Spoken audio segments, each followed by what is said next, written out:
Got him. Knew it was coming. Knew it was coming. uh, yeah. Welcome to Cameos. I am Samsung with chapped lips because like when you drink too much water, it's like it makes Has your a lips chapped. reverse effect. Yeah, like. Mm, Uh, let's do that.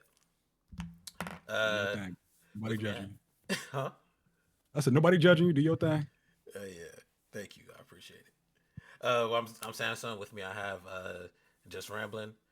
We're here on a random day because just rambling and I are in the eye of a blizzard. So My power was fucking up, so yeah, there was a strong chance the episode would have cut out, and actually, at least my half of the episode would have cut out at any given moment if we would have done it on Tuesday. yeah. So we had to you know call audible, audible. hmm Say audible. How you been holding up in the storm, man?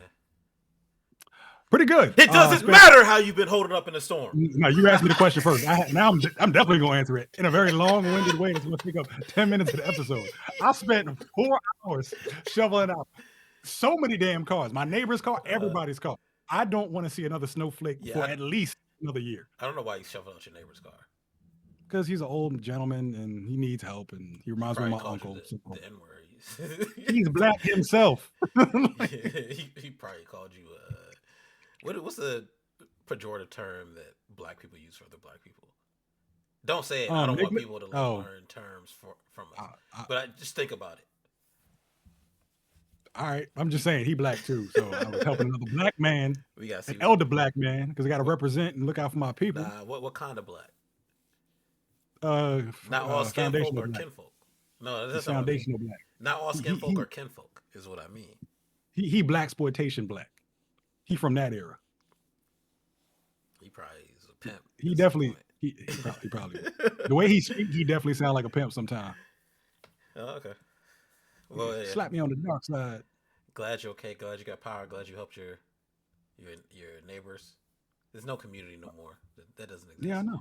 I definitely did not help nobody shovel. I didn't even shovel my own driveway. So it was like I'm not gonna lie, I had no intentions of helping anybody shovel. I just wanted to get through the 4 hours I shoveled my own stuff and my family stuff. And then he came out and you could tell he needed help. And I was like, sir, go back in the house. I got you. And then a lot more time dedicated to just digging out ice. That wasn't snow. I don't care what anybody said. That was tundra. It's straight ice. That's why I looked outside. So I shoveled the front and then I went out back. Like, I'm not doing this now because they haven't even come and plowed the back. So I can't even bother with it. I went back the next day. It was straight ice. And I was like, I can't break this with my shovel. I tried. I took the shovel. I tapped it. The shovel almost broke. I said, all right, man, I'm just not leaving. Bro, you did ass. You need a pickaxe. I don't That's have the only one. way you get to the first layer. I'm going to have to go get the hammer. So I'm going to have to take a hammer and just go to town. What is it? John Henry? Bros. Yeah. Or like I told y'all. I'll be throwing hammers at the joint.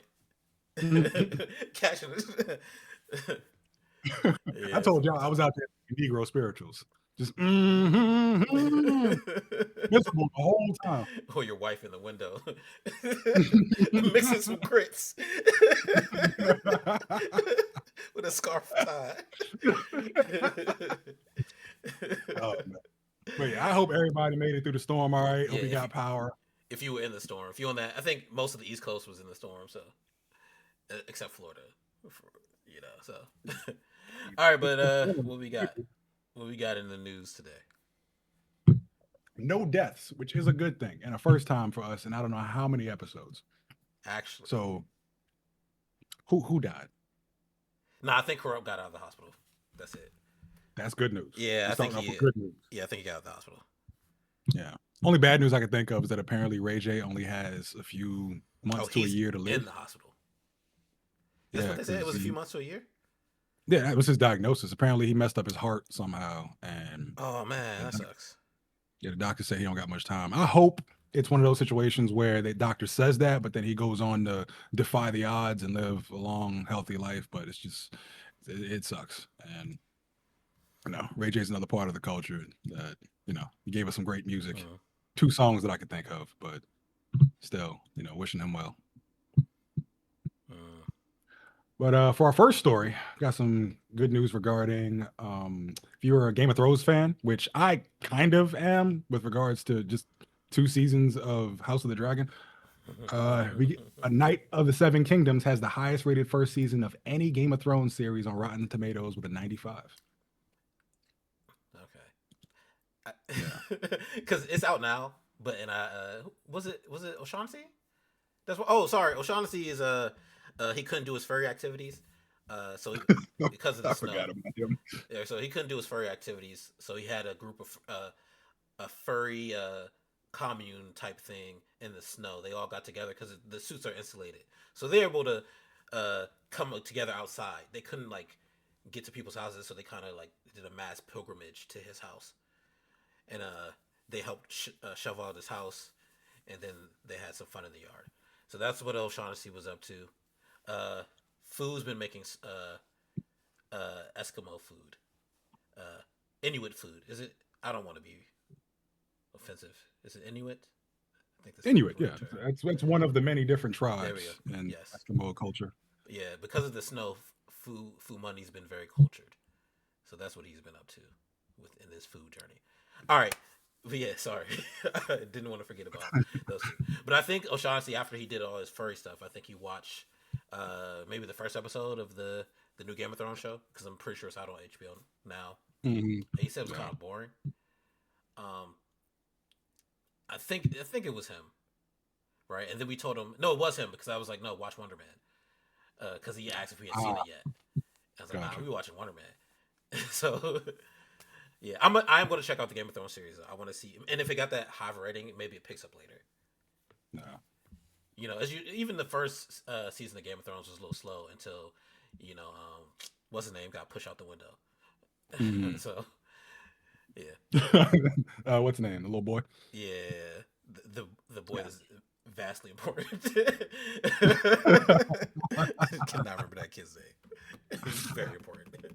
Oh man. But I'm gonna check it out as well. Like I said, I didn't watch the original Game of Thrones series because I was just around people who spoiled it at any opportunity that they had.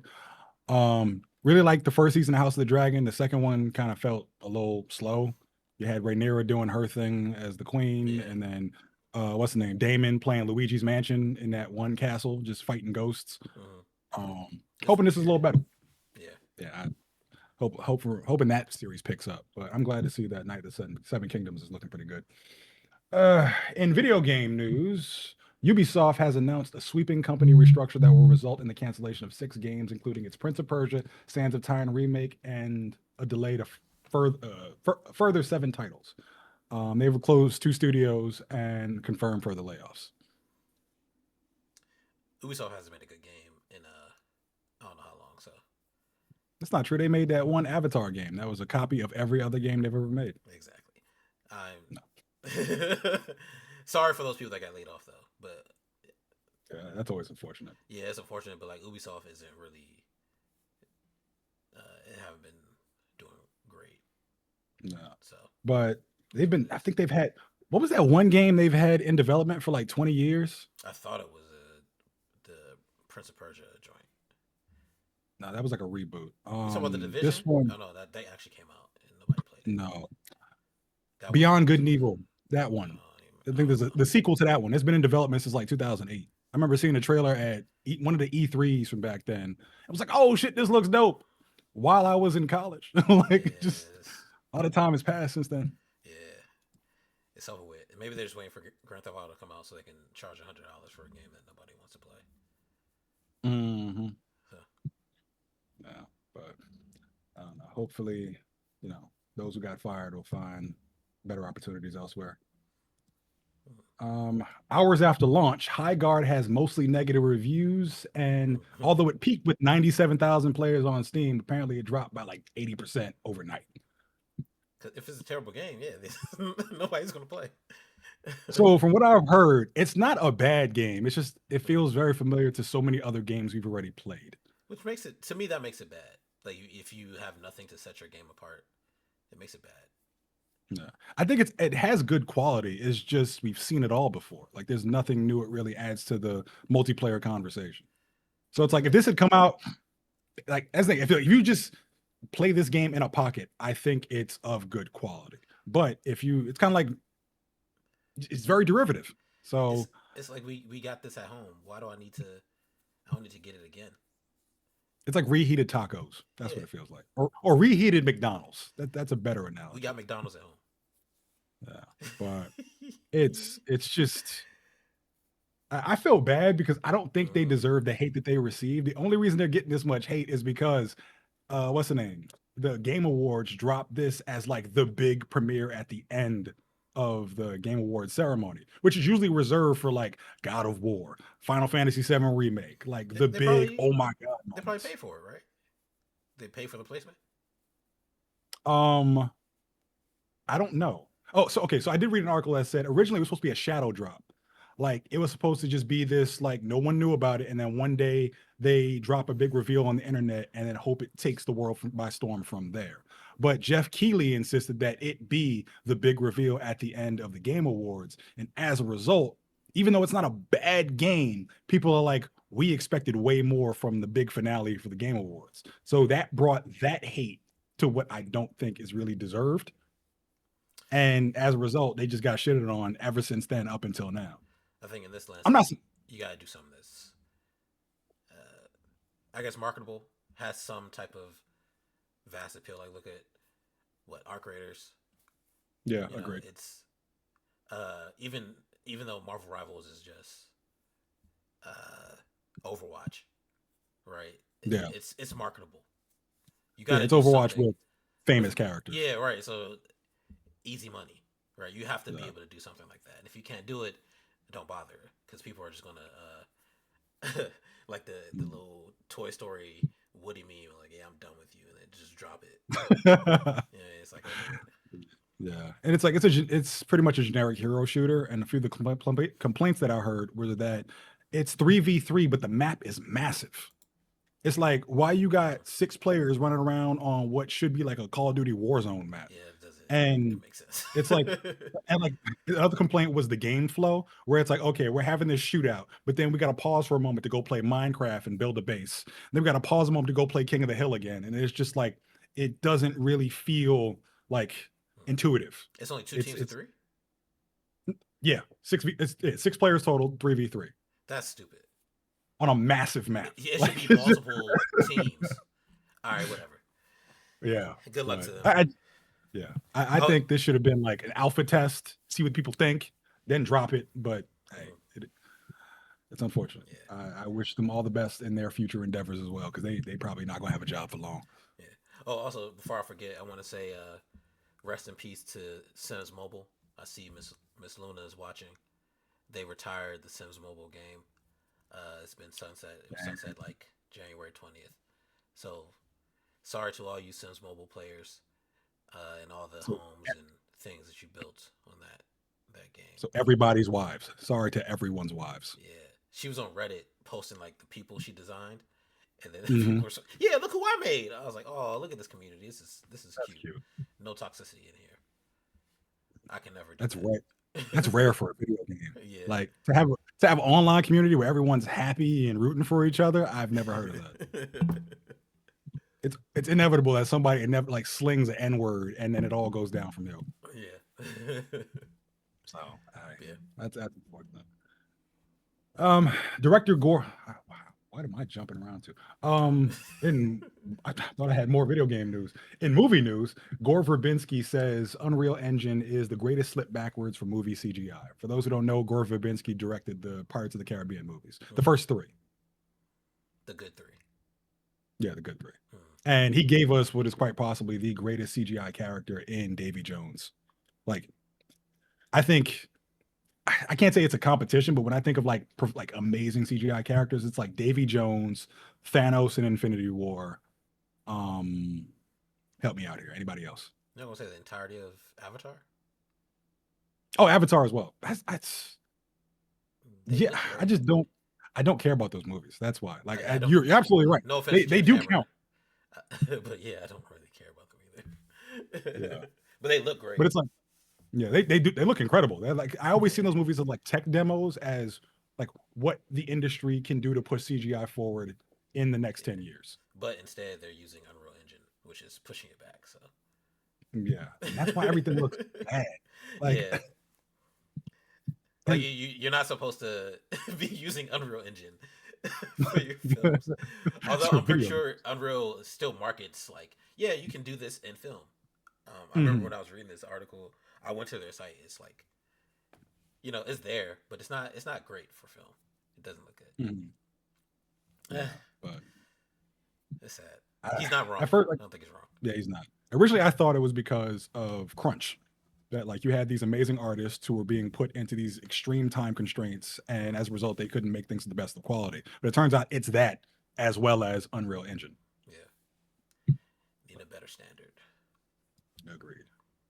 Netflix is eyeing Legendary's live-action Gundam movie starring Sydney Sweeney and Noah Centineo. And for further confirmation, Netflix actually did acquire the Gundam rights, so they will be releasing the film.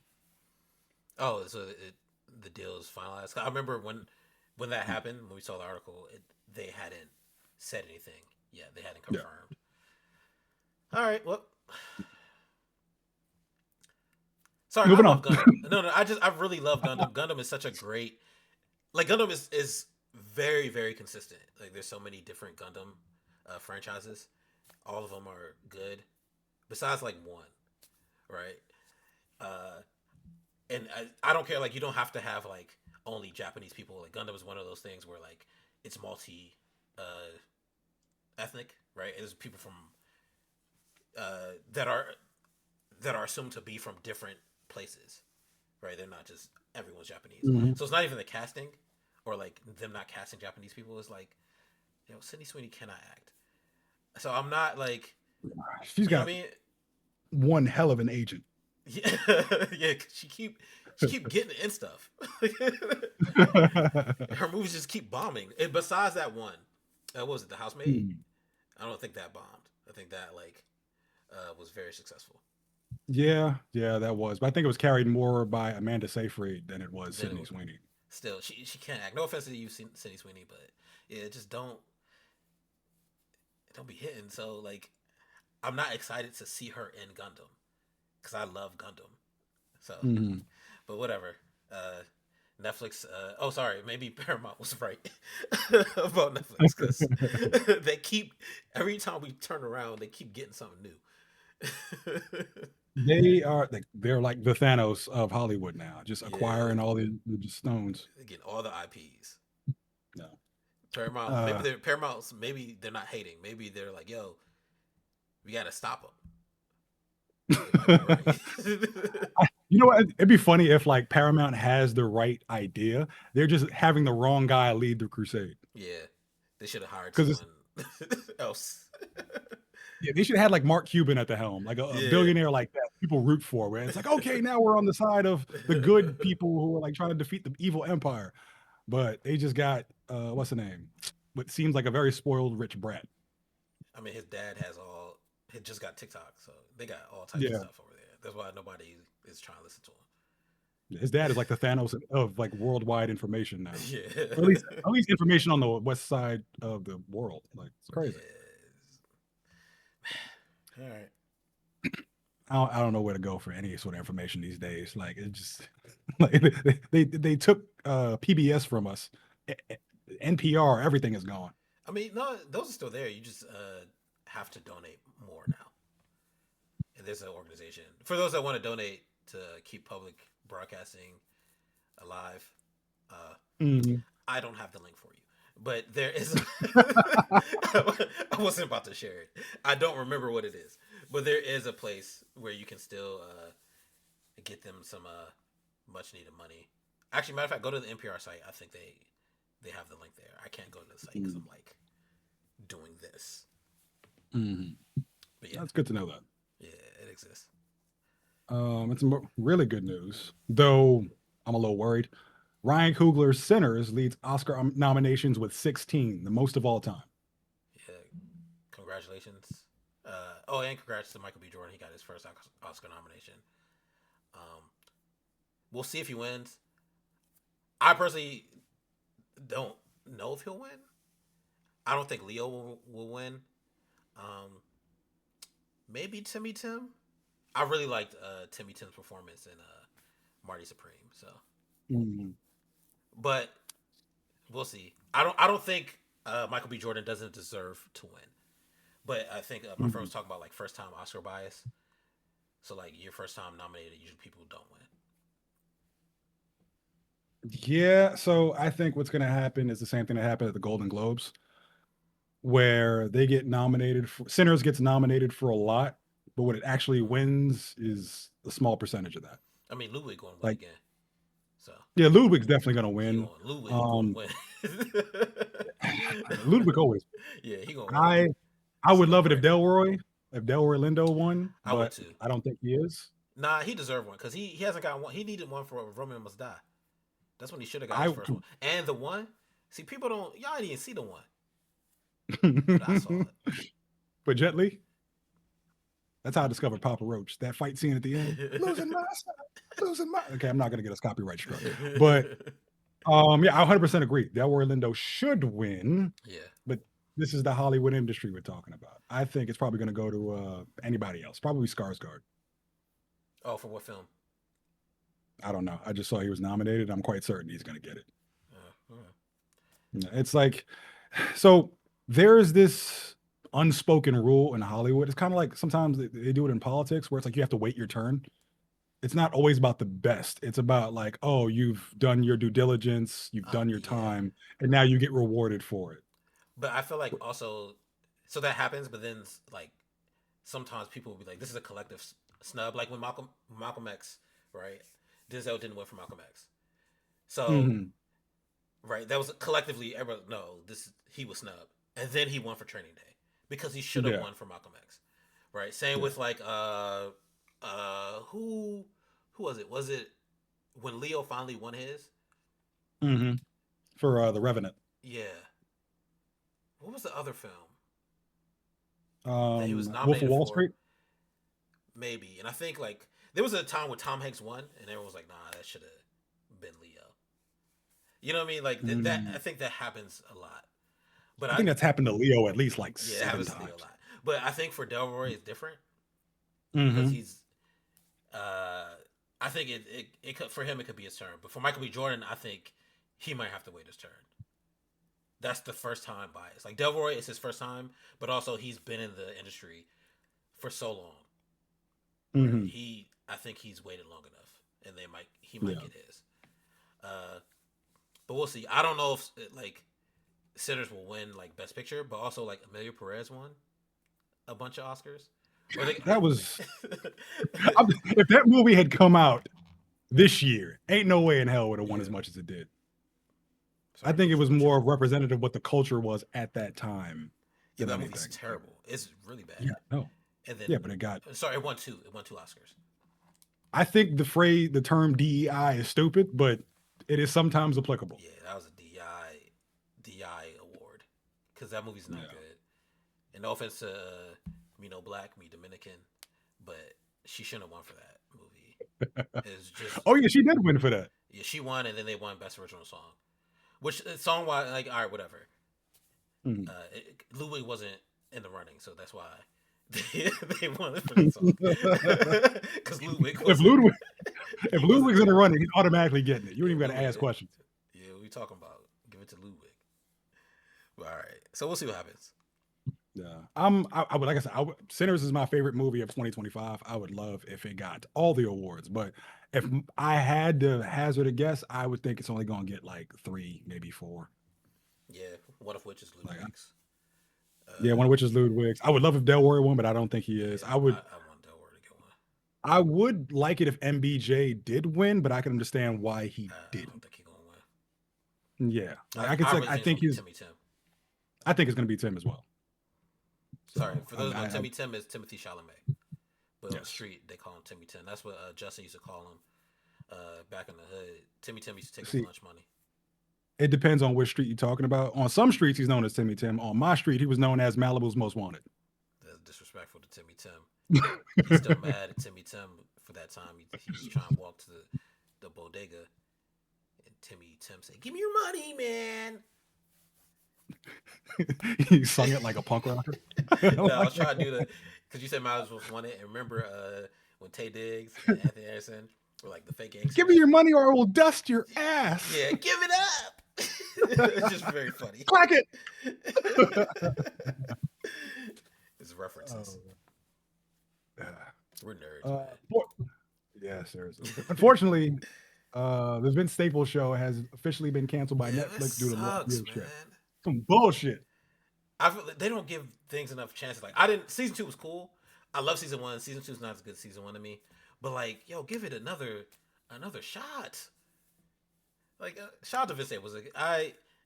He had a great show. So I wish they would have gave it another shot. But that's not how it works over at Netflix. I remember him doing an interview explaining how it works, why you gotta give things thumbs ups. Mhm. You know what I mean? And like watch it, just let it play sometimes.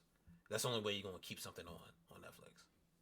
Yeah, but I don't even know what the metrics are for Netflix because I feel like they cancel successful shows as well. Uh, I've successful in what way? Like critically successful? Because Critically successful, we don't know how well it's doing streaming wise.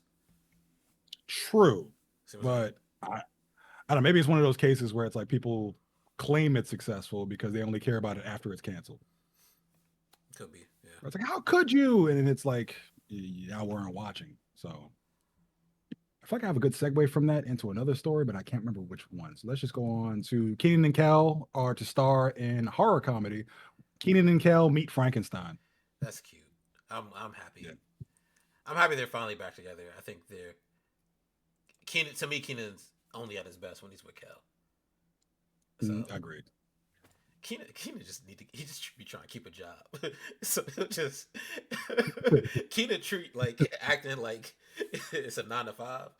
So once he get a good job, like, all right, I got my benefits. He just there. So I'm glad they're working together. But I don't want it to be like a childish comedy. You know what I mean? Mhm. Like they're not Yeah. Good Burger age no more, right? Even Good Burger 2 was like your audience is not kids, right? It's not whatever generation they call or whatever that generation is called. It's us, right? It's millennials. So make a comedy, tell it to us. Like so we care about Keenan and Kel. For like your son don't care about Keenan and Kel. He's never seen it. He don't like orange soda. Is it true? He don't. He don't. That's He not don't. true. He don't. So That was pretty good. I know. I do this, but we do. We care about that. So like, make something for us. So I just hope that's what they do. It's agreed. Remember those Ernest movies? Like Ernest Goes to Camp, Amazing. Rest in Ernest Goes to peace. Jail. Yeah. Rest in peace, Ernest. Yeah. I would like it if Keenan and Kel kind of became that, like this version, like their version of that, where it's like Keenan and That'd be Kel good. meet insert character here, or like just meeting different horror figures or anything. Like they have the comedy, the charisma, all of it, to where it's like they can keep this going as a series. Yeah. And I feel like that's how they can get like a younger market also because those Ernest movies were for kids. Yeah. Yeah. But otherwise, make that adult comedy, man. I'm not 5. I don't eat dino nuggets. But second though, stop making I mean, I do. That's because I be stealing my son's food. You be stealing his gushers. We was stealing his gushers. We saw him go in the cabinet get them gushers. I said, "Hey, yo, where you get them from?" He said, "Right here." My man. You proceeded to see like 4 adults go into a cabinet, take as many snacks as they could. Eat the gushers and Capri Suns. Took you right back to lunchtime. Need to drink water. Lionsgate is developing a TV series about the history of Manchester United. The series will be a dramatized retelling similar in concept to The Crown. This sounds pretty cool. Yeah, although I've never seen The Crown, but I do like dramatizations of like eras, like the what was it, Winning Time, the Lakers joint. Yeah, You know what I'm yeah, talking about? that was a great series. Yeah, as well. although it got canceled, I love that series. That series, amazing. So I do love dramatizations of stuff like that. So I would probably watch this. I don't even watch Manchester United, so but I'll watch this show. I don't really watch soccer. I just coach it, and I watch it as I'm coaching it. But like you said, I do like dramatizations, and I like little tidbits of history that I'm not already aware of, and get a chance to learn about something. Yeah. In comic book movie news, Christina. Actually, this is 2 stories in one. Christina Hodson the writer for The Flash, Birds of Prey, and Bumblebee, is reportedly set to write the script for Batman: The Brave and the Bold. In addition to that, Andy Muschietti might not end up directing Batman: The Brave and the Bold, depending on timing and availability. The filmmaker now finds himself as a hot commodity thanks to Yeah, the muscular success of Welcome to Derry, HBO's It series, which yeah. is great. Uh, I will say, like, sorry, uh, Flash is terrible. Like, let's be clear, that movie sucks. But Birds of Prey does not, and I know like uh, people didn't really like it. I loved it. I love the way they did it. I love uh, the script was very good for that film. It's a very good Mm-hmm. comic book film. So I'm not mad at her writing Brave and the Bold. I think she'll probably do a great job. But she was very true to the comics when she did Birds of Prey, also. Mm-hmm. Yeah. Uh, so yeah, Yeah. So initially, I was very, very worried when I found this out because, like you said, The Flash is trash. But I did some more research, and it turns out that film was written by committee over several years. So it wasn't just her. She was a primary contributor, but oh, okay, several different people had their input on it, including producers and execs. And that's why we got what we got. Just them trying to appeal to everyone as much as possible and not an actually intact film. On top of that, Ezra Miller was trash as Barry Allen. I don't know why he was ever yeah, cast. I feel like they were just trying to copy Tom Holland's Spider-Man and throwing Ezra into the Justice League. But knowing all that, I do have a lot more faith in this now because the Batman parts in the Flash movie were some of the best Batman scenes I've seen on screen. mm, Now, let me caveat this. I understand that a lot of people have a different perspective on what Batman should be. If you think Batman should be gritty and realistic, I don't think you're really gonna like this. mm, What I loved about the Flash's Batman was that it was comic book Batman. Yes, he was like mm, 80 years old, but he was moving like Batman does in the Arkham games. Batman, in my opinion, should be a more fictional character who's a lot more grounded than the rest of the Justice League, but is still a crazy ass superhero who has feats that don't make any damn sense. That's what makes it fun for me. mm. Seeing that, I have a lot of hope for her. I just hope that James Gunn lets her do her thing and tell her version of Batman in that same vein. I think you will. Yeah. Like I said, So she's Birds of Prey is good. That's my like reference because I didn't watch Bumblebee.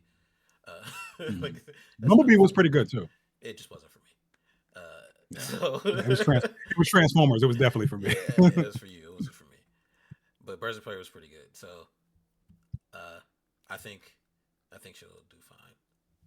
Yeah, I think Yeah. she'll do fine. Agreed. I probably should save this for the end because we're definitely going to touch on it a little bit. So moving that along. A Scarlet Witch solo project is reportedly in the works at Marvel Studios. Marvel plans to make it for the Mutant Saga. Okay. So I like Scarlet Witch. I just want these motherfuckers to hurry up and decide what her origin is. Because if she's part of the Mutant Saga, She better be a mutant. pick a lane. One Yeah. day she's an inhuman, one day she's a mutant. Like one day she's like this multiversal entity born from chthonic energy. Just like give her a solid origin story, please. Both in Chthonic? comics and in movies. Yeah. Is it chthonic? Chithin.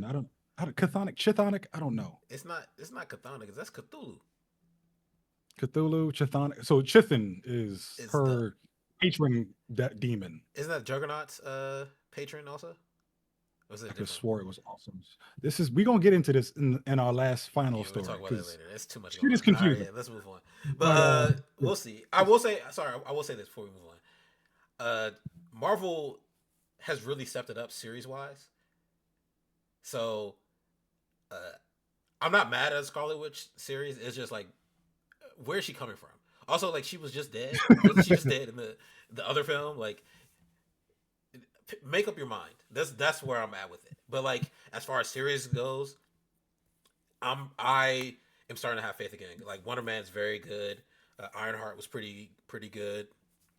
Daredevil Born Again season 1 was decent. Like the stuff that part of it was like amazing, and then part of it was like, all right, man, get the Netflix stuff Mhm. back. All right, but so they're like really like batting well for series right now. So I'm not mad Agreed. at them making a their spotlight. Their whole spotlight thing is starting for me. Is working. Mhm. Just let's do this. Make a decision. Yeah, let's just stick to something, please. Now I'm Yeah, gonna have a because lot more complaints when we get into our main story. yeah. All right, my bad. Go ahead. Um, some anime news, which ignited the whole. And when I tell you, my entire feed on both Twitter and TikTok became this story, could not escape it. Dragon Ball Super: The Galactic Patrol has been announced. Oh yeah, because people have read the manga, Yeah. so that means Moro's coming. I'm not gonna explain who Moro is, uh, Hmm. but it's good to see you. Sorry, and also rest in peace to Toriyama. Uh, Yeah. The legend. it sucks that he's not here for it. Hmm. Also, I kind of wish it was just how do I say it? Like so, Dragon Ball Super started is it was just the films, right? They were just making films, and then they just kept going, and then turned to a anime. Hmm. So I kind of wish this was just going to be a film, but there's too much that happens in this saga to do one movie. So I see why it's going to be like just an animation or anime continuation. Uh, Hmm. I hope they step up the animation. I don't think like Super wasn't animated well to me, but the movies were. So we'll see. But yeah, it's a I'm, great arc. It's a very good arc. I'm looking forward to it. Chainsaw Man Assassin's Arc released an official anime teaser. The sequel is in the works at Studio Mappa. Yeah, which would the next season. I'm glad it's already in work. They they gave the map of people 2 days. All right, get back to it. And the current Chainsaw Man season's out now. I haven't had a chance to watch it because like so many things came out at once. So I've been inundated with good content. Sorry. Yeah. We got a trailer for Maul Shadow Lord. It is premiering on April 6th on Disney. For those who don't know, Maul is Darth Maul from Star Wars. Yeah, I'll be honest. I didn't I didn't care. And that animation is like starting to get on my nerves. It's like the Yeah, Clone Wars animation, which was cool for Clone Wars, and then it was cool for what's that joint called? Um, Bad Batch.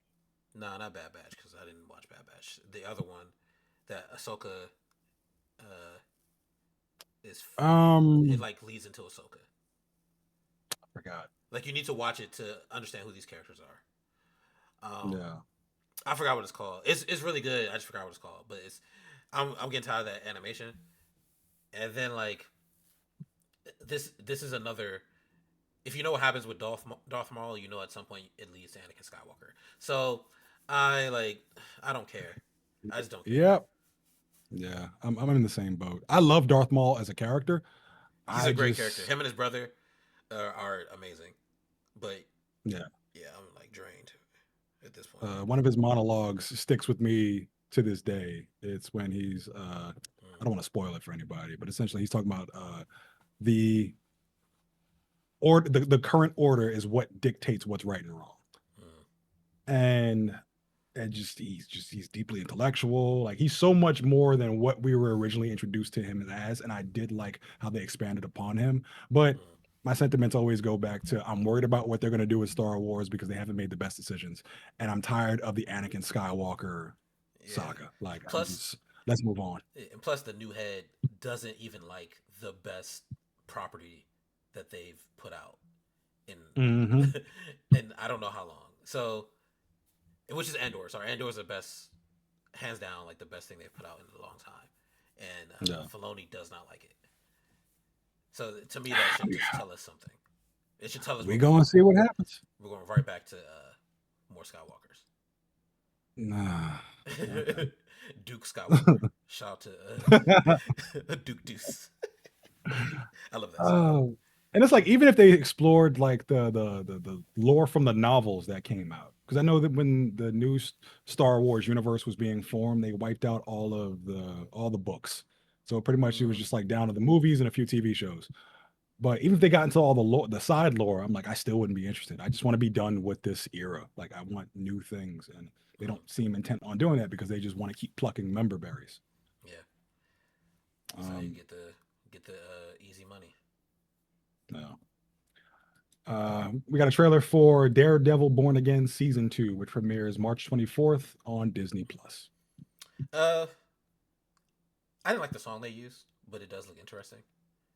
Mm-hmm. Like as far as trailers go, it's not like a great trailer, um, Yeah. but it does still look interesting. I can't tell who they had working on it though. That's my only concern. Like I really want the Yeah. Netflix team, because whoever that other team was that had us watching little terrible CG Rubber Man jumping around. Yeah, it's not it. Yeah. It was And good. I J Truth. I Oh, agree with what he said. yeah, I agree too. Sorry, J Truth said that they dropped the trailer for Daredevil the same day Wonder Man was released, and they released every episode of Wonder Man. But Wonder Man is probably the best uh, Marvel series that they have. Like I know Yeah. What? you said Loki is still. Did you had him tied? No, I have Loki season 1 and Wonder Man tied in Tied. my Okay. ranking for number 1. Yeah, for me, I have Wonder Man is number one, and then Loki is number two. Wonder Man is very good. So if you have not watched Wonder Man, go and watch Wonder Man. It's just a very good series, and it doesn't even feel like you're watching a superhero series. It just feels like you're watching a great show. Yeah. But back to I don't want to harp on it, but like yeah, it dropping the Daredevil trailer took all the way away from that. Like if you weren't, I had to tell my friends like, yo, it came out. Like Hmm. we know because this is what we care. This is what we do. Yeah. But people who were like waiting for it to see, Yaya and Sir Ben didn't know it was coming, like, or didn't know Yeah. it was out. So Yeah. I highly recommend it. I love it. It's yeah, probably, it's, in it's my very opinion, good. it's tied with Loki season 1 for the best thing on Marvel television. And it's just, it's like you said, you can recommend it to anybody. Like, you don't Mm-hmm, need to watch 15 years of Marvel history. You can just turn it on and enjoy it for what it is. And it's what I think the MCU should have been after Endgame, yeah, where less spectacle and more character stories. Like, this is about a person who just so happens to be a superhero, yep, not another superhero story in a very way that's become stale at this yep. point. Marvel Spotlight. That's what they. That's what was it? Not Feige. What was his name? Who said it? Who said Um, that they were going to focus on like character development in the Marvel Spotlight series? I think it was Feige. I think Feige It was was saying we're Feige. getting back to basics. I Yeah, thought it was because the big CEO, Iger. the big boss. Yeah, I thought Iger said it. Oh, regardless, somebody said it, Yeah, and I think they're doing it well. Um, yeah. yeah, This was it the few honestly makes things. me excited for the Punisher one too. Exactly. Yeah. That's what I was gonna say. We got a trailer for Forza Horizon 6. It looks dope. It's about racing cars in Tokyo. What more can you ask for? Lil Bow Wow, Why? because he's in Tokyo Drift.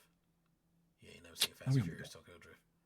Yeah, yeah. I just didn't understand that's where you were going with it. Like, why him? Like, He gotta be in it.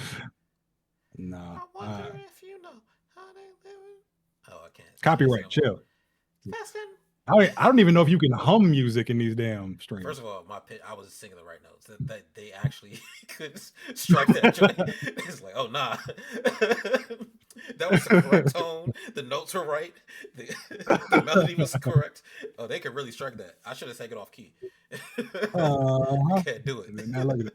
Well, this episode's been demonetized thanks to Samsung. I'm sorry. But yeah, I love Forza Horizon 5. Mm. I'm looking forward to 6. I know what these games are. They're great racing games. If you like racing games, go You get it. like racing spectacle? It's not even a spectacle. It's just a really good, well-tuned racing game. Okay, all right. I would love it if they remade Need for Speed Underground too, though. We got a trailer for Fable, which is coming out. I don't know. It's coming out this I don't year. either. But I Oh, was already autumn tired. 2026. It's too many gooners. Gooners are like extra excited for for Fable. So I was like, I'm not playing it. I can already tell like where the community's headed with this one. I'll leave it alone. Yeah, It's not. It's not for I'm me. definitely gonna play it, but I'm not gonna play it the way they playing it because they out here trying to pull a Nick Cannon. Yeah, y'all gotta chill, man. Yeah, for those who don't know, in this game, you can pretty much sleep with everybody because there's like a Yeah, thousand NPCs, and each and every one of them are individualized. That they have their own personalities, hopes, dreams, jobs, routines, and you can seduce them all. Every single one you're of them. gonna be cheating Uh, on your NPC. you can have a village-wide harem and live as a cult leader. I think I might have just sold the game to myself. Never mind. Yes, nah. I'm gonna become Jared Leto. Who, Skeletor? Um, I gave you a segue. hey, there you go. There you go. We got a trailer for Masters of the Universe, which comes out June 5th. And it doesn't. I'll be honest. Like, it looks cool, but like, it doesn't look good. If that It makes looks like sense. every other movie you've Yeah, seen. And yeah, it looks just generic. yeah.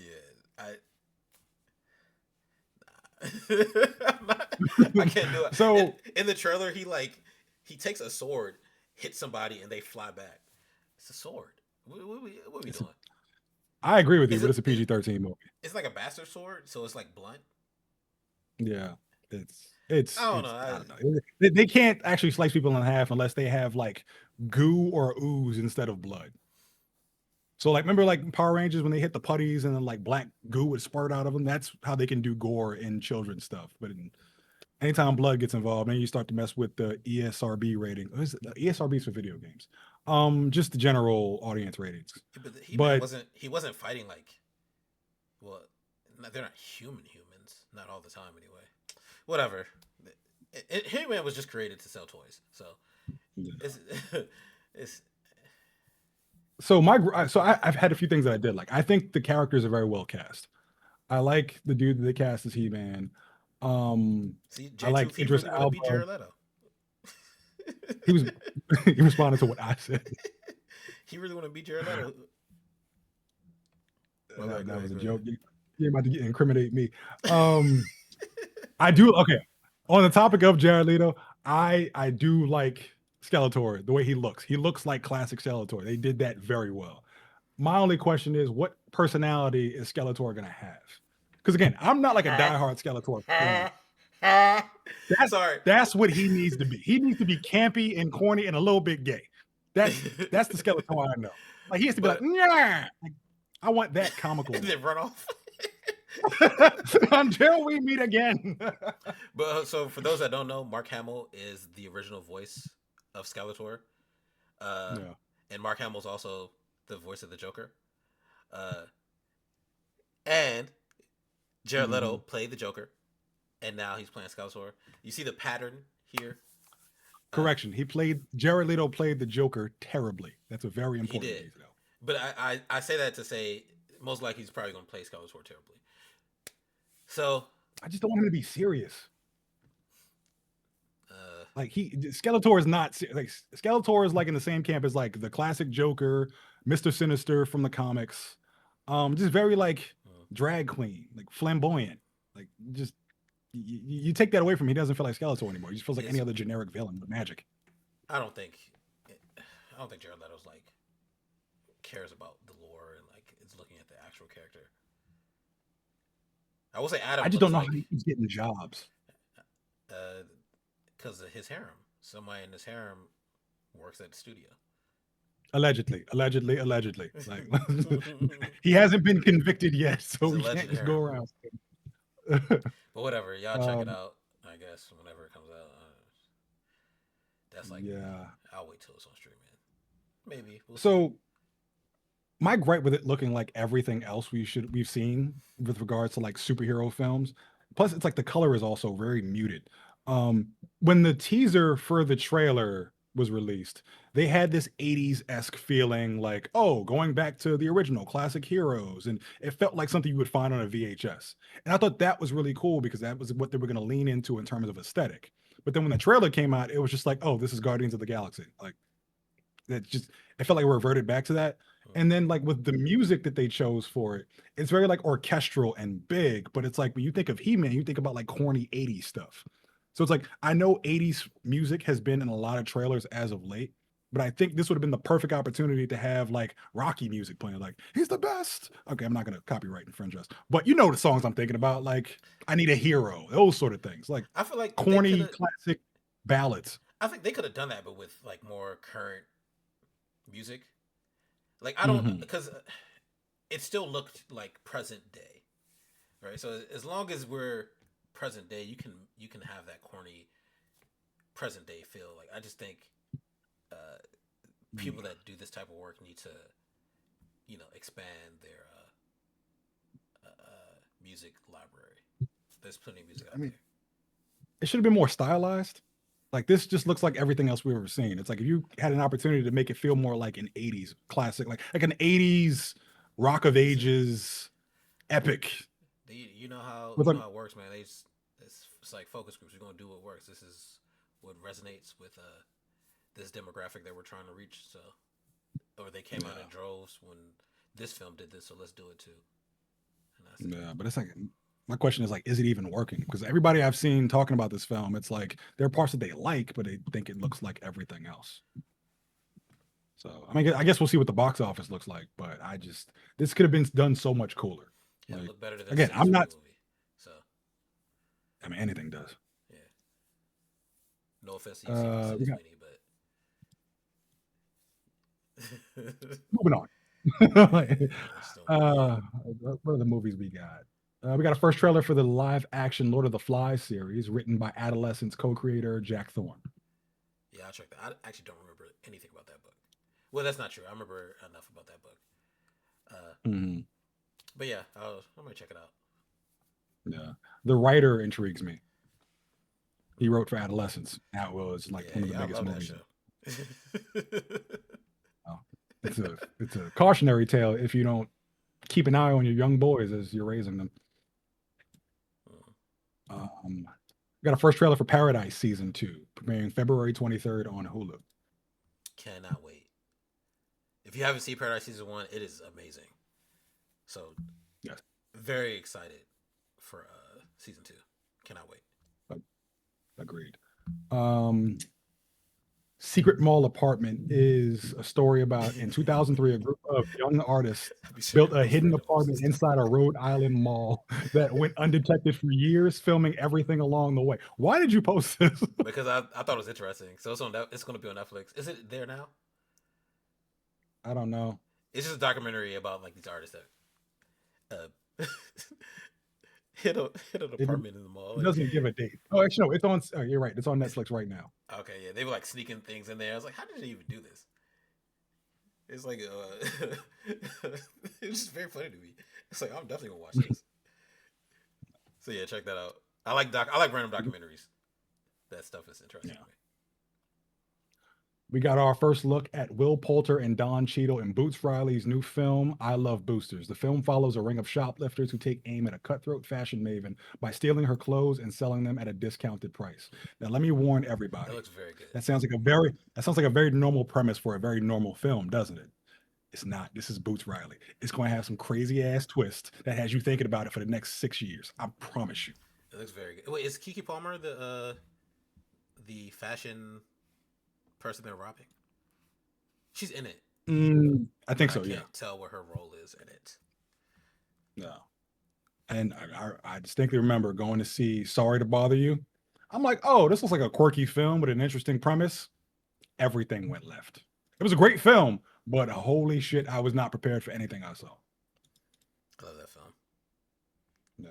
It's always got a really good, deeper meaning if you can get past the immediate psychological trauma you have to deal with upon the big reveal. But after that, if you just have a conversation with yourself, you can understand what he was trying to get at, and then you go to therapy. Sorry for those that never seen. Sorry to bother you. It's the film has that clip where it's Lakeith Stanfield and I forgot his name, the comedian, I know and, exactly and which one you're they talking get into a compliment battle. Everybody's confused. Uh, about. Stephen Yoon is there. Yeah, Yeah. Isn't Arnie Hammer in that movie maybe. before he became a cannibal? Or he was a cannibal and we just didn't know about it when the movie came out? Uh, yes, he is in it. Gotcha. The scene I thought you were talking about was the quote unquote rap performance. Which one? Which rap performance? I cannot pronounce. I can say it, but I don't want to trip any censors. It's the one when he's surrounded and they're told like, "Hey man, sing a song for us, rap something for us," and then Lakeith Stanfield's character proceeds to repeatedly just say the same two things over and over Oh, again. I don't even remember And it's that a scene. commentary. Oh, you remember? It's a commentary on how Hmm. white culture only cares about blackness when it's a black people leaning into stereotypes. Nah, I just remember my favorite scene was the compliment battle. Okay. I That's like what. that scene and the other scene because it's like on the surface it's hilarious, but then when Mm, you really think about it, it's like, wow, damn, that's what they really feel. mm. We got a first teaser for Jury Duty season 2. This season follows employees on a company retreat, except the business isn't real and all the employees are actors except for one man. Releasing March 20th on Prime Video. Yeah, if y'all never seen season one of Jury Duty, it's just very funny. Same premise, but it's Yeah. actually a jury. But nothing about it is real, and the only Mm, one person is like not in on it. no. It's very good, so I'm gonna The watch that. first one was It is hilarious. hilarious. Yeah. We got a new trailer for the Super Mario Galaxy movie. It's in theaters on April 1st. I don't care enough about it. I love the first one. I ain't gonna lie. Shout out to Panamania. I'm He was trying to go see. He's like, yeah, y'all want to schedule a time to. Y'all got it, man. I'll go with you. I'll go with you, Yeah, Panamanian Thunder. I'll let him know. I'm probably gonna bring my mom though, because we saw the first one together and she loved it too. I've That's got a what you new do. trailer for Invincible. That's I cute. know I was looking for you to say something. I know that's why I threw that in there. I got We got a you. new trailer for Invincible season 4 premiering on Prime Video March 18th.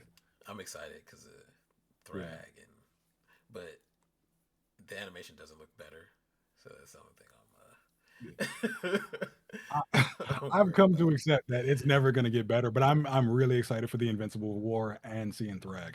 Thrag is my favorite villain in Yeah, the series, we're not gonna tell you and who he's Thrag played is. We by won't spoil it for y'all. yeah no don't go googling it either. He is worth the review.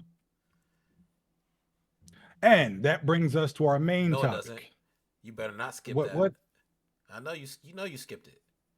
what I skipped? The America's Next Top Model documentary. Oh my dear God! Yeah. I didn't know I skipped it, but You apparently skipped I it did. because I was waiting for it. Well, please enlighten us. What I is forgot the what it's America's called, Top Model? but it's a documentary. I forgot the name, but it's a documentary coming to Netflix. I'm pretty sure about that Try to scroll to whole find era it. of America's Next Top Model, and I'm very Yes, excited. Miss J on it. That joint looks amazing to me. it's gonna be messy as hell if she on it. Yes, and Towers up there. Yeah, I was wrong for how I was treating a lot of. Oh, this is gonna be good.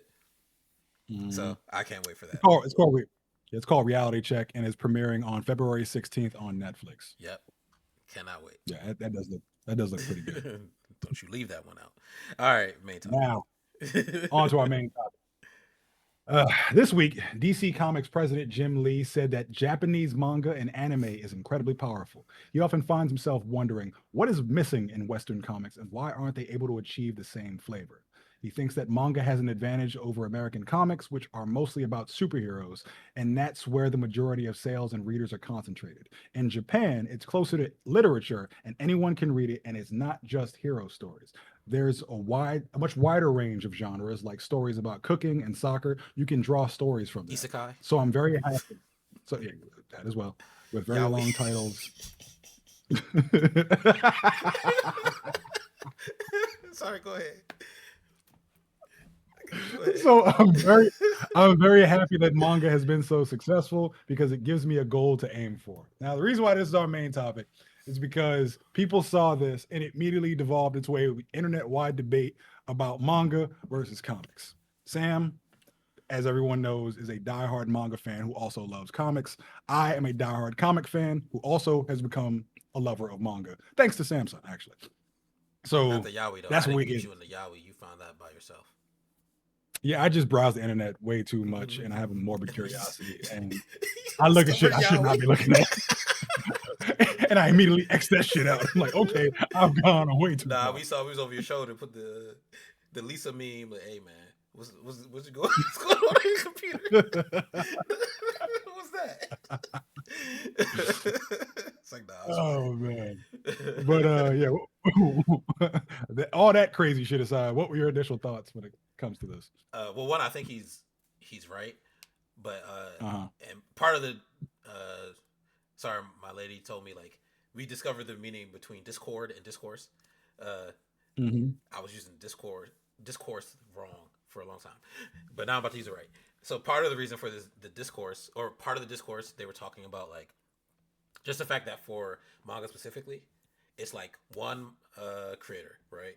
And then they'll do their run, and then their run ends, right? And then they'll do something else as a brand new story, and they'll do their run, and that run ends, right? So it's like Ichiro Oda will write One Piece. One Piece ends, he may go do something else.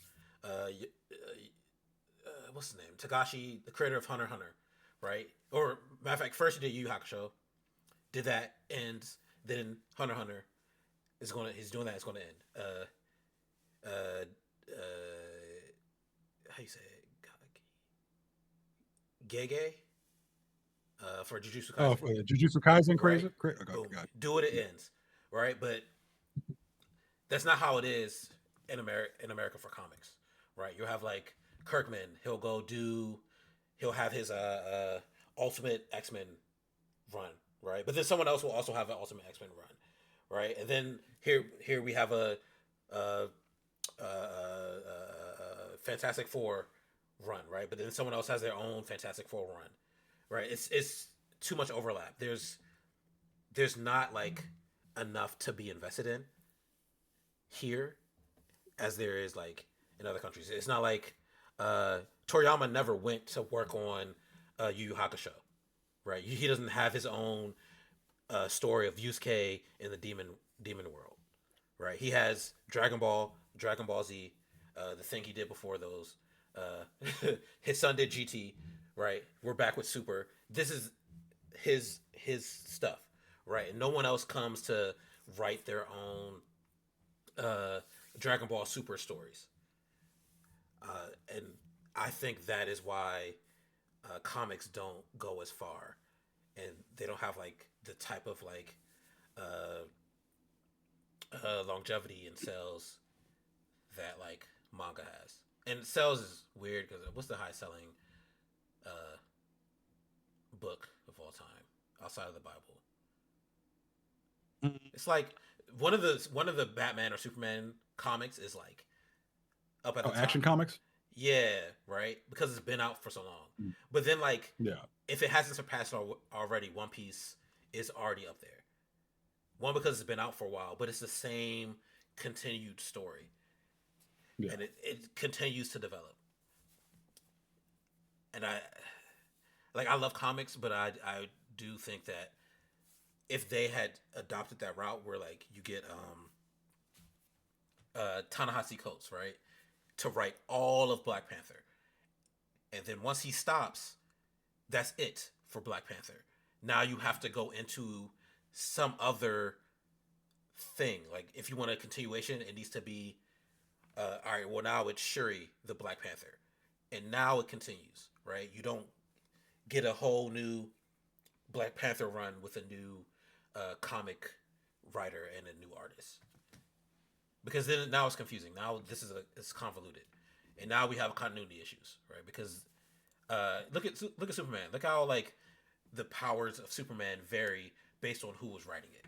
Like one Superman can pull 1,000 suns, right? The other uh, can fly backwards in time, right? It doesn't. This is it starts to become convoluted. You can't have a story like that people can be truly invested in. People just like Superman at that point. But like when on the manga side, you're invested in you like the character, but also you're invested in their entire story. And then at some point, their story comes to an end, and then anything else, like the stuff you get is within that world, but it's a separate story. Like I don't want to spoil. There's something that's currently running that I don't want to spoil it for people, but it's just that entire world if I say it, you can just see who wrote it. But that entire world is another manga that already ended. So, but it's two separate stories. They're tied together, but are separate. So I say all that to say I do agree with him, and I wish that Mhm. they did that, took that path with comics. I think it'll probably comics will probably have that same long type of longevity that manga has in Japan and other countries because manga's pretty huge everywhere. Yeah. But before I'll give my opinion, I'll dispel one thing that I thought it was very strange that Jim Lee said, Mm-hmm. which is in Japanese manga, it's a wide variety of different topics and genres and stories you can tell. And it's more like literature where anybody can get involved with it. That is true for Japanese manga, yes. But that's also true for comics. The big problem is when people say it's only about superheroes, it's because they're focusing on Marvel and DC. Mm-hmm. If you go, I implore everyone, go to Image Comics, go to Top Cow. They're telling stories about anything. Like East of West is a story about a post-apocalyptic America. Don't really have there's no superheroes in that. Sagas, which is an amazing comic book that our good friend T Stare loves very dearly. It's a space epic that it's all about parenthood.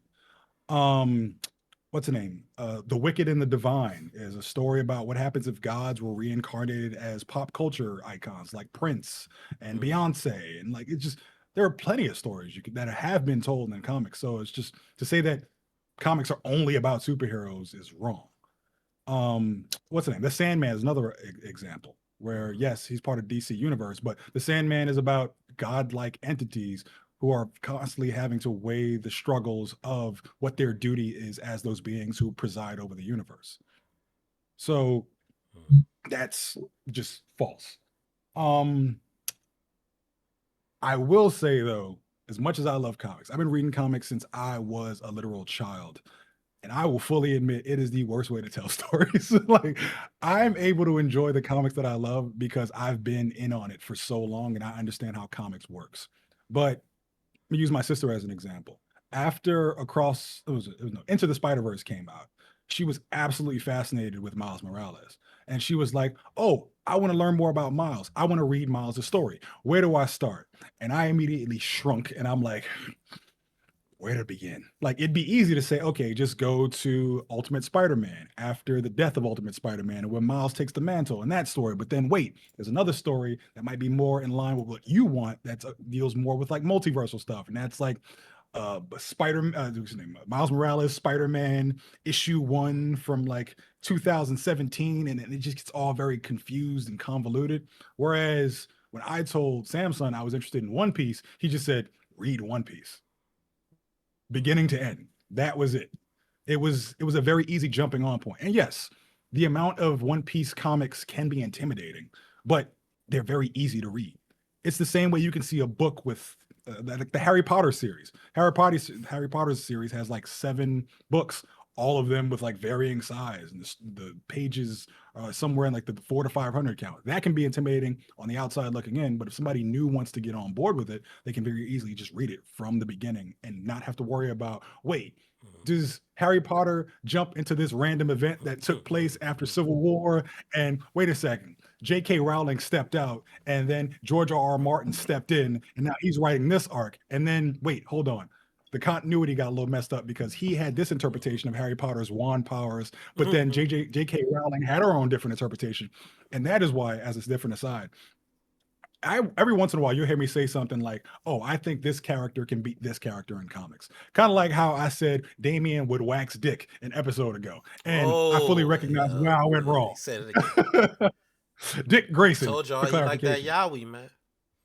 But I mean, but the thing is, if you want to get into an honest debate about who would win in a superhero fight, it is going to be the longest, most frustrating debate of your entire life because there are so many different artists and so many different writers with so many different interpretations that both of you might end up right because you're using different comics and different runs and different moments in that character's history to try and make an argument about something that should be very logical and substantial. Mhm. That's not the case in comics. There's so it's I think back to the recent Star Wars trilogy, where J.J. Abrams had one vision, Ryan Johnson stepped in and made the second film, and then J.J. Abrams came back again, and all they were doing was undoing each other's process in Mm-hmm. every film. Oh, actually, from The Last Jedi into The Rise of Skywalker, it was just like, oh, what that other guy behind me said was bullshit. This is what the real continuity is. And then J.J. Abrams came back. He said, no, actually, what he said is bullshit. Mm-hmm. And that's very much what comics is. Mm-hmm. If comics are going to prevail in any sort of way, they have to make themselves accessible, and they just simply aren't. I can read through them just fine because I know how it works, and it's unfortunately not very linear. It's more like a blooming flower, where it's like you start at one point and you just make your way out in a spiral, trying to gather as many bits of continuity and canon as you can. And for a person who just wants to read a simple story, that's exhausting.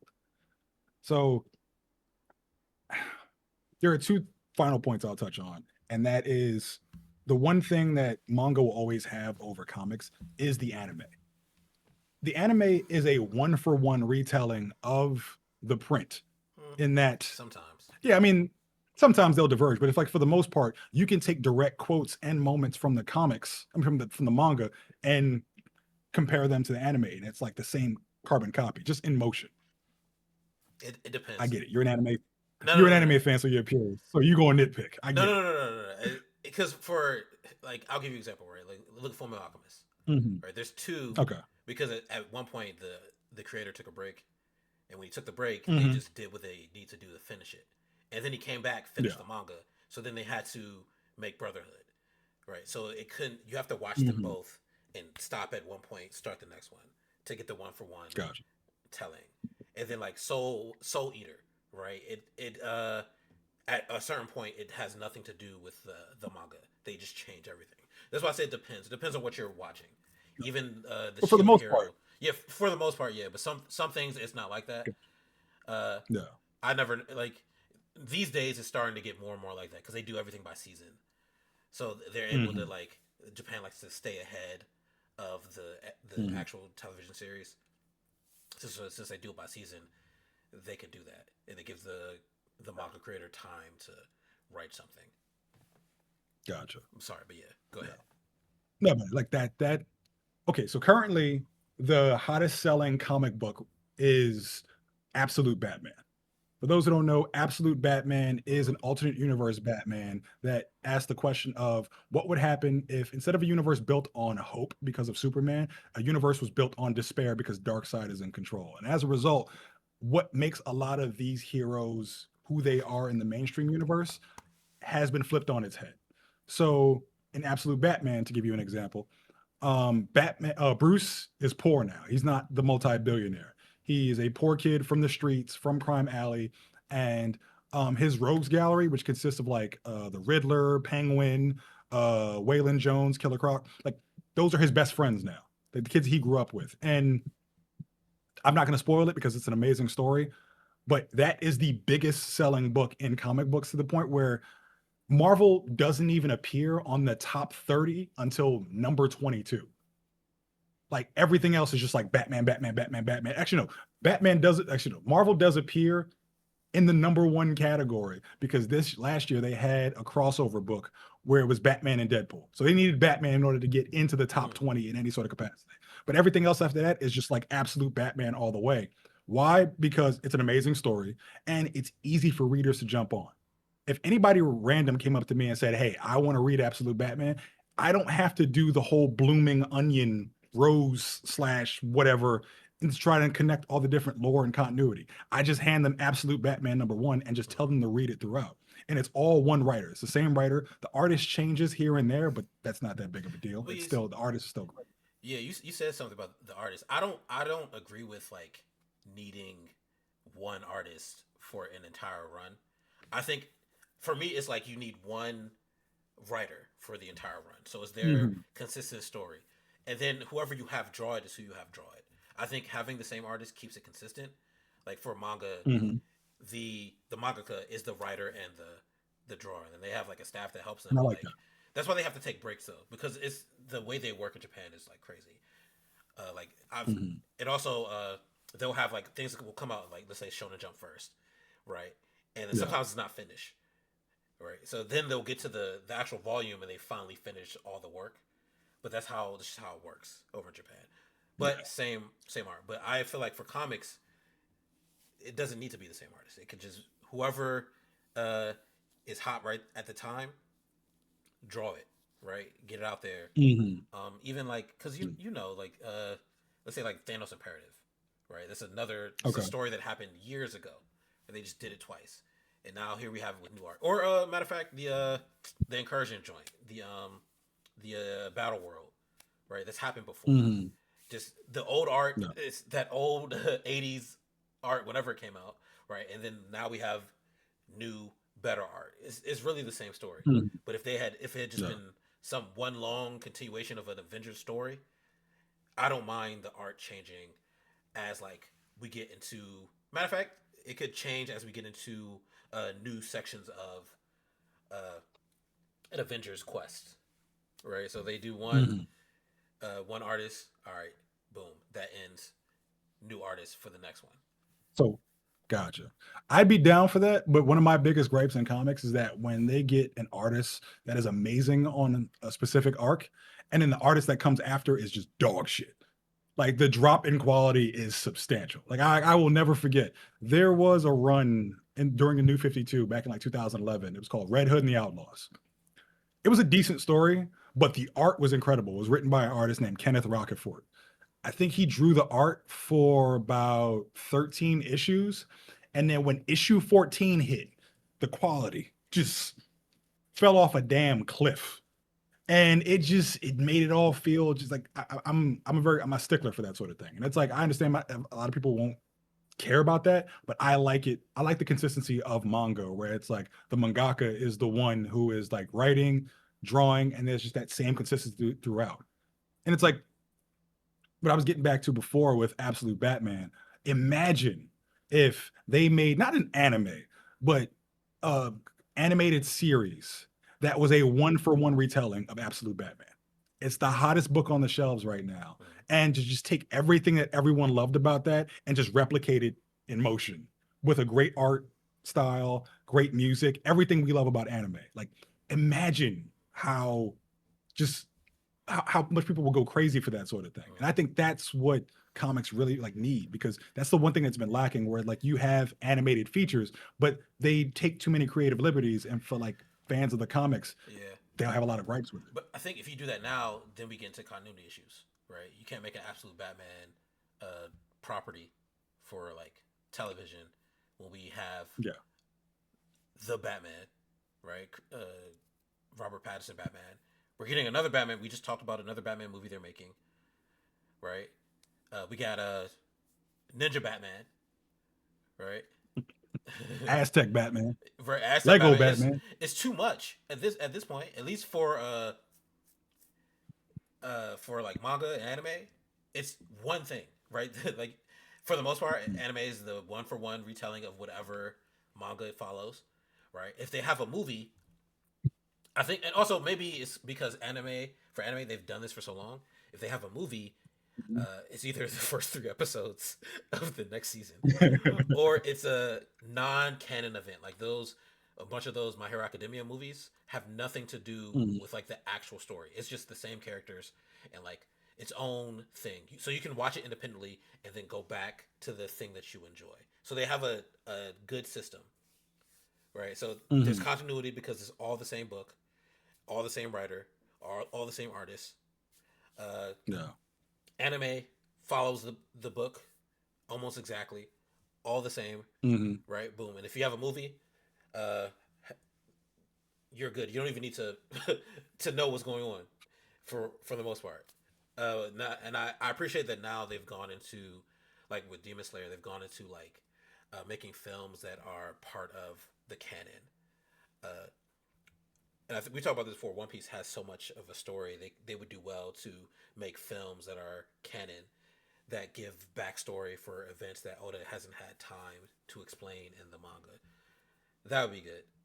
But I don't think you can do that Mhm. with comics, right? Like look at how many You like can't. matter of fact, Like, there's not even there's like Earth 616, Earth 3025, right? This actually, Okay, you do have a valid point, but You you see what I'm could saying? do it with comics, just not in the way that follows the entire continuity one for one. Like for instance, one of my favorite Batman stories is I keep bringing up Batman because I mean, it's he hot right is now. very much the gold standard of comics, and Although I Superman's still the I like top selling. not in Yes, comics. it's yeah. I Mm-mm. checked because I was trying to see how if One Piece had caught up yet. For 20, oh, you're talking about all time. All time, yeah. Sorry, all time, yeah. All Oh no, time. I was talking about just 2025. Oh yeah, all time is still Superman. And the One Piece is Gotcha. second. But it's So, like so in 20, I completely understand that. Like yeah. I have a whole newfound respect for One Piece now that I'm actually reading it. Almost done with Alabasta, by the way. Anyways, so I keep using Batman as an example because he is currently the gold standard for comics. And to give you an example of that, of the top 20 comics sold last year, he is in 18 of them. And the other ones where he's not in them are Invincible Universe Battle Beast and Absolute Martian Manhunt. Absolute books are dominating everything because of their accessibility. But anyways, one of my favorite Batman stories is The Court of Owls. It was the debut story for the New 52, where it was written by the same person who wrote was writing Absolute Batman, Scott Snyder, not to be confused with Zack Snyder. One is a good writer, one is not. Um, you could do an animated one for one adaptation of that story. Just take literally that comic book, lift it off the pages, put it on the screen, give motion and music to it, and good voice acting. That I think could be their way to not catch up to anime, because I think anime is head and shoulders above anything comics can do with regards to that. But it could be an interesting draw, and that people see that, love it, and then want to go back and read the comic. Yeah, but what about the other Batman animated series, right? Okay, And then the newest who, one that they who made gives on. a shit? See what I'm saying? It's just too many. I think at a certain point, They- it's for me. It's hard to do that when you have like you have the absolute Batman comic, but you also have other Batman Mhm. comics happening at the same time, right? Or Yeah. even like Marvel, because you know I'd rather talk about Marvel than DC. You got like Mhm. you got your main X Men comic, then you have other X Men comics happening at the same time, right? And Mhm. you need like one specific. This is the continuity to follow. That's why I love reading trades because I'll read trades, and then why are you laughing? Sorry. I felt cramp. I started feeling like Sanford and Son. Oh, My chest cramped. Elizabeth.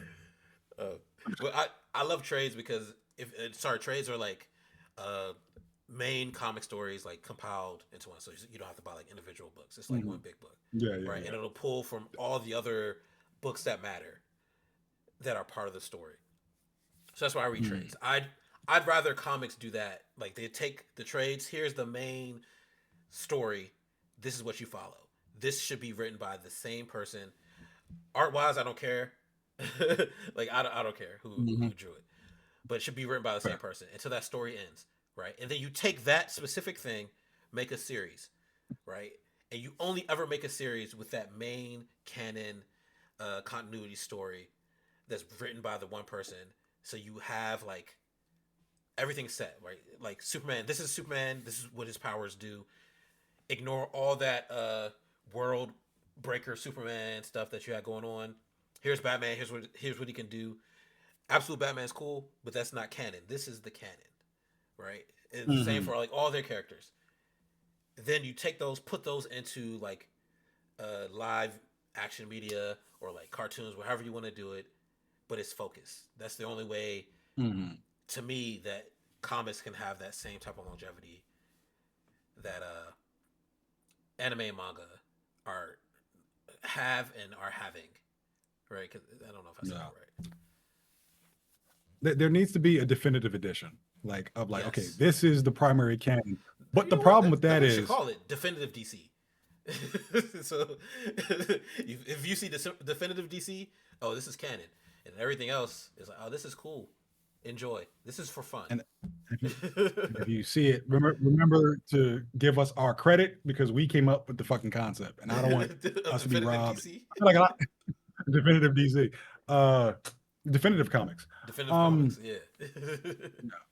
but the problem with that is, and a problem that manga doesn't have, is that manga ends. Manga tells a story, and that's it. So it doesn't run. So One Piece is like the longest running manga slash anime. It's not.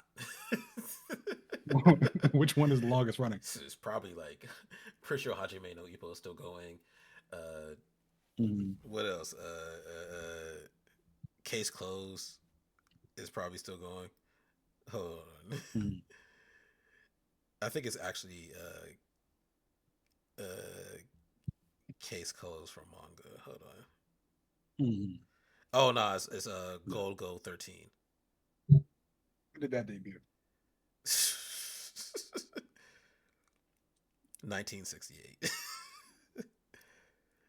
Goddamn. Well, Superman debuted 1938. Yeah. And I know they have like Silver Age, Golden Age, all that stuff, but like some of that stuff is still canon. So, Mm-hmm.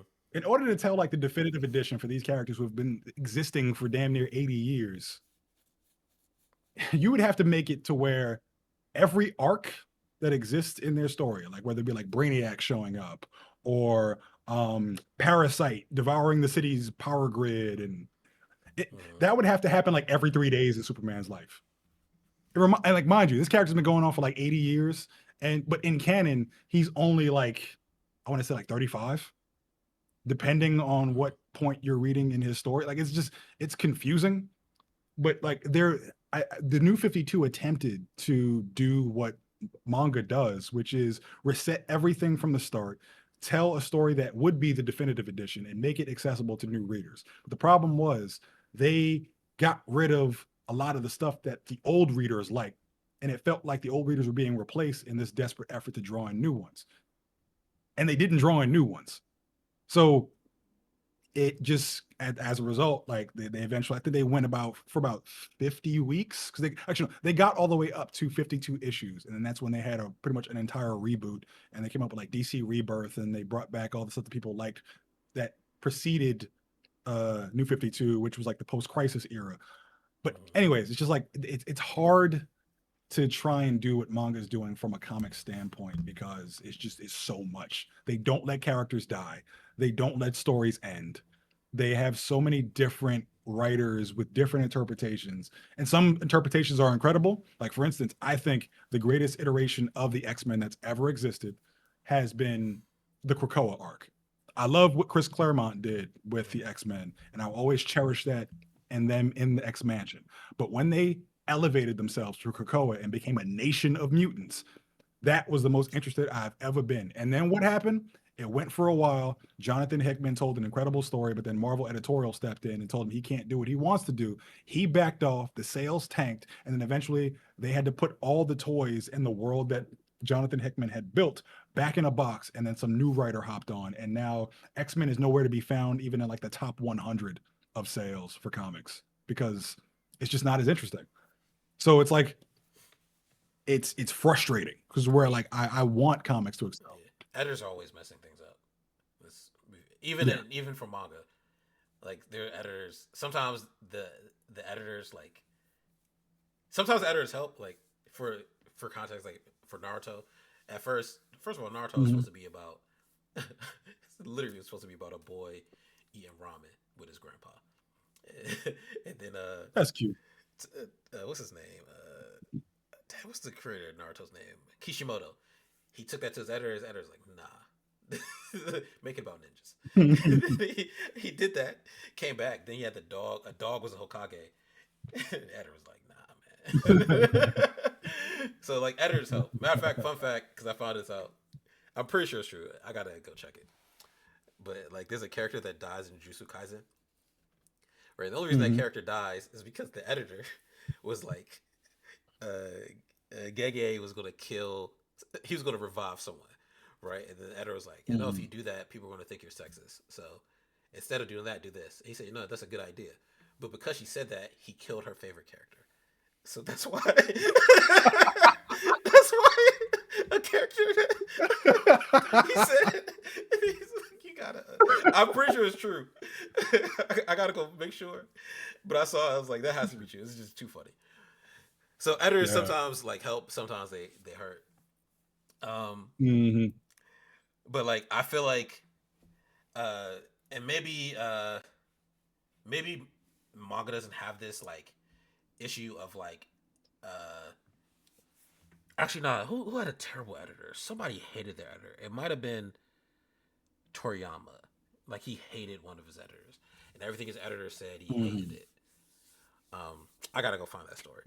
But I think for at least for what Marvel and like DC have is like those merchandise sales, right? They sell toys, right? Yeah. So if an editor is saying something you can't do that, they're trying to sell toys. They're not trying to sell comics. And I think the culture in Japan is different. Like they're trying to, move books at the end of the day. Like it's Hmm. ingrained in the culture. And I think Hmm. comics probably need that type of cultural uh, importance to be able to have that type of longevity where you can just have, Hickman do his run, have his one editor that's like, yeah, let's not do that, or let's do this. He finishes, story ends, and then maybe for comics it's different, right? You can't kill off Batman, even though you probably should, or Superman, even though you probably should, because he's about to be fair use, right? So it's just Hmm. one Superman story. That story ends. Uh, but this is part of the continuity now. You can't go back and you can't change anything that happened in this. So you start your new Superman story given the context of the previous one, and you move forward with that. And then like they Hmm. probably need to establish like here are the powers. This is established. This is definitive powers set. This is what this person can do. You can't add it. You can't change it. You can't rewrite it. No take backsies. This is the base. Yeah. This is the base. So even if you take away all their powers, they have to get to this base. you can't Hmm. you can't do anything else. They need something like that. I remember we were talking about, I don't know if it was like about One Piece or some other anime, but it was like a debate about like what a character's capabilities and powers were. Mm-hmm. And you kept defaulting to the creator said it. And then no matter what anybody pitched, you were like, no, but the creator said it. So it's Yeah. like you can always lean on that because you have one mangaka who is literally God of this universe they've created. And they set the tone, they set the Mm-hmm. powers, they determine what is right and what is wrong. In comics, it's just like, well, Hickman said this. Well, Scott Snyder said that. And It's it's too just, much. that's why, like, the best advice I can give anybody on the internet, do not get into a who would win argument with anybody when it comes to comics because you Mm-hmm. will both be right and you will both refuse to stand down. I had a friend who got into an argument about who would win between Marvel Hulk and Marvel's Zeus in a YouTube comment section that lasted a year. I wish I was joking. Every single time that this man's phone's notifications would go off, I'm thinking like, "Oh, you talking to a girl?" He's like, "Nah, I've been in an argument about Hulk versus Zeus for a year, and I refused to yield." And they both did, and as a result, this shit lasted. It might still be going on right now. Mm-hmm. That is what that because of all this convoluted artists versus different writers, and it's not worth it. My last point that I'll make is the one thing I also appreciate about manga over comics is creator control with the recent Netflix adaptation of One Piece, the one thing I kept hearing was from you as well as various news outlets was Oda said this. Oda said that. He didn't like this, so that got changed. He liked that, so that stayed. He revised that because he thought back to when he was creating that story, it was a better way it could have gone. That does not exist in comics. Mm-hmm. Writers and artists turn in their work, done. They have no creative control. They get no sort of pay from it. They are literally contractors who are Yeah. turning over all their copyrights in the process, and they Yeah. don't get anything. That's probably part of the issue too, because like Oda owns One Piece. This is his. Yeah. So you can't tell him nothing.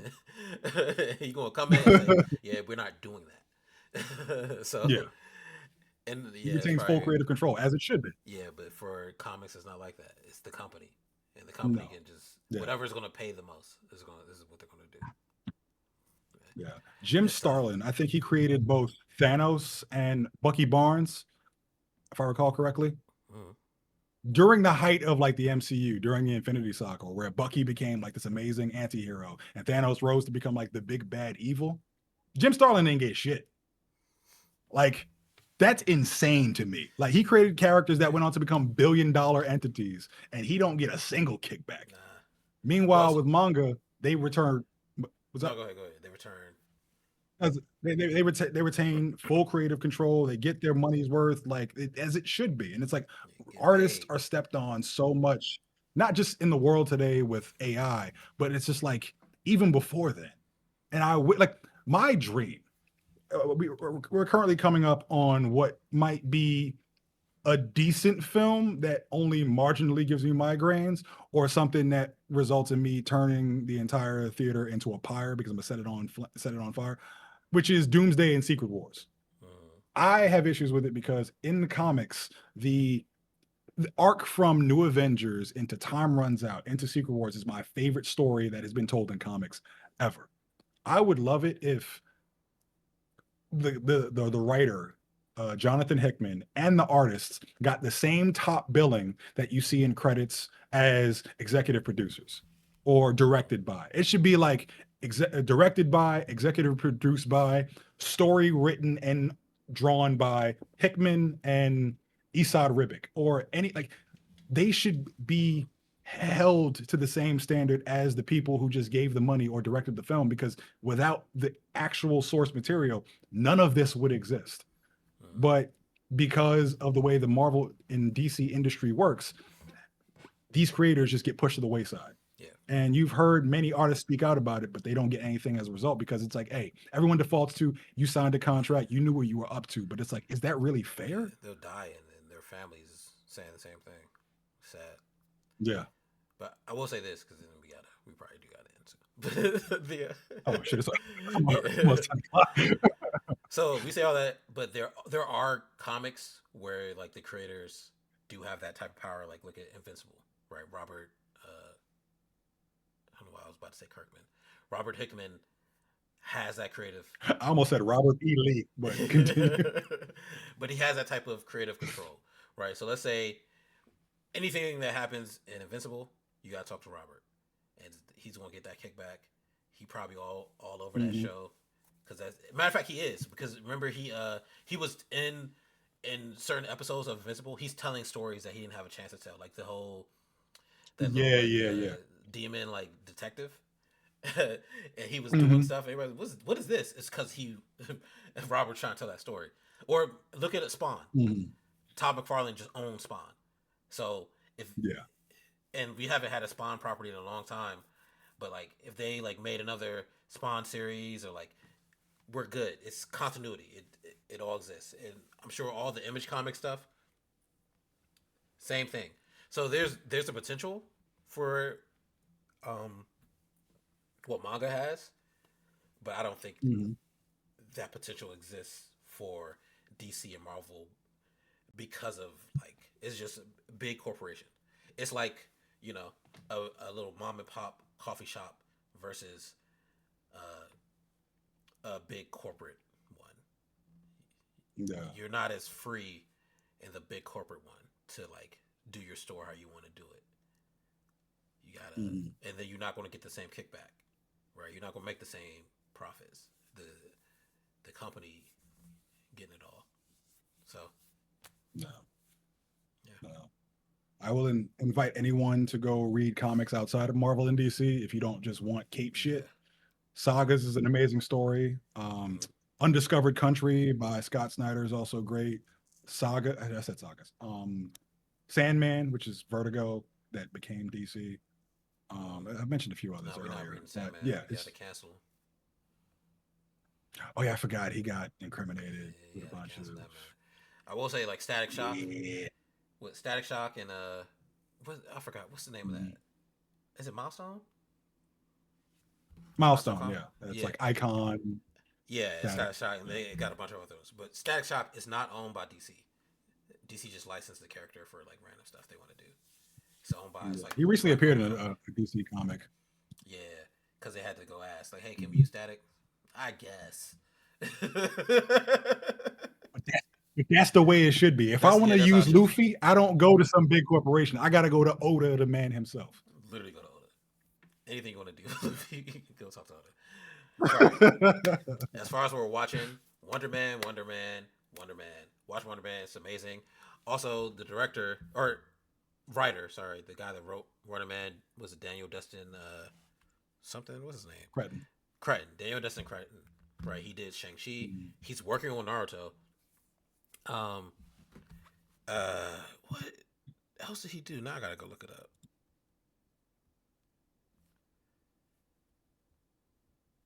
Let me look it up. Shang-Chi, Wonder Man. Oh, he's doing the new Spider-Man film also. Bruh.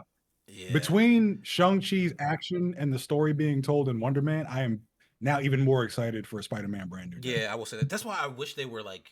I really wish they were marketing this a lot better than they are, because it's very good. And to have a show that is this good, and your writer is also has also done these other properties and is working on these other properties, like it has it's great. Also, Jujutsu Kaisen. I'm finishing up the Bleach Blood War stuff. I don't know if it's done, but I am very behind because I read it, so I don't like care to do it fast. Census to Be Hero. I'm on that. I gotta get into the Game of Thrones joint. What else? I was watching Dirty Talk, the documentary about talk shows in the '90s. Yeah, very interesting. They were grimy. They were like stealing. Producers were stealing guests from other shows. Like they just knew where they were staying. They go in there like, yeah, come with me. Like it's so grimy. But it's like really interesting. That's like a big part of my childhood. So watching that. I think that's it for things that I've been watching. There's a lot out right now, so I'm like, there's just stuck behind a lot of stuff. Yeah, I am. I'm on Wonder Man. Actually, I finished Wonder Man. I don't know what I'm gonna rate it. It's either a 9 out of 10 or a 10 out of 10. I feel like I've been giving out 10 out of 10s too liberally, and I might have to reel it back in not to mess up my scoring system. But I genuinely can't find anything I didn't like about it. But yeah, Wonder Man, playing Ghost of Yote, and One Piece. Those are the three things I'm on. I'm almost done with Ghost of Yote, and I'm gonna check out Neo 3. It's NIOH 3. It's very, imagine a Japanese Soulsborne, actually a Japanese inspired Souls game with ninjas and samurai. And I know that exists in like Elden Ring and stuff like that as a class, but I'm just saying, like, this is like, it's heavily feudal. That's what I'm looking for. Like, it's very feudal, very high fantasy. I check it out. I like the second one, so I'm excited for the third. Isn't it the same creators as what, Ninja Gaiden? I think so. Don't quote me on that. Oh, let me go check. It is, yeah. Gotcha. Yeah. But yeah, so if you know Ninja Gaiden, it's like a lot of the combat style in terms of like the high octane nature of it is that in a Soulsborne combat system slash gameplay loop. And like you would like live beach volleyball. We're gonna try to move past that era of video games because we were we had problems with gooning back then as well. What's good, Woo? I ain't gonna say your actual name, even though you put it there. Thanks for tuning in. But yeah, that's it. Y'all go check out all that stuff. Follow us on Twitch. I guess it's Twitch, Spotify, Apple Podcasts, YouTube. I would say socials, but we don't use them. So I actually don't even know why this Twitter thing is here because we aren't. I would say we should make a TikTok, but it just got bought out by Oracle, and we say things that would get censored. So nah, but they using everything. They say, yeah, you want here? We using your likeness. We doing X. Oh no, I am not using that. So yeah. There's a new Australian app called Scrolled that is supposed to be like the TikTok replacement, Hmm. minus the infringements on your security and appearance and I'm about likeness. to I'm gonna just get Vine again. I never had a Vine, but I'm gonna go get But, one. but that would be owned by Elon Musk and doesn't He exactly on solve our Vine? problems, does it? I mean, Vine is owned by Twitter. All right. Well, until next time, y'all. I'll try to get this uploaded soon. Y'all be safe if you're in some type of storm. But yeah, peace. Peace.